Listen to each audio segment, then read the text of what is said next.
tadi ada sedikit kesalahpahaman antara anggota kami dengan rekan-rekan salah satu anggota rekan dari TNI.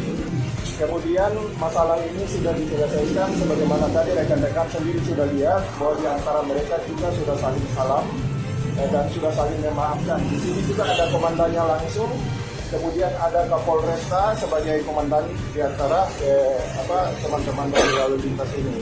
Jadi kasusnya sudah selesai. Tapi terkait dengan disiplin, ini kesepakatan dari pimpinan agar masing-masing anggota, masing-masing kesatuan memeriksa anggotanya masing-masing.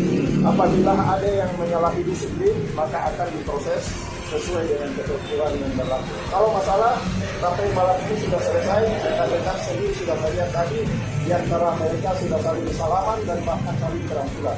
Itu saja. Cukup.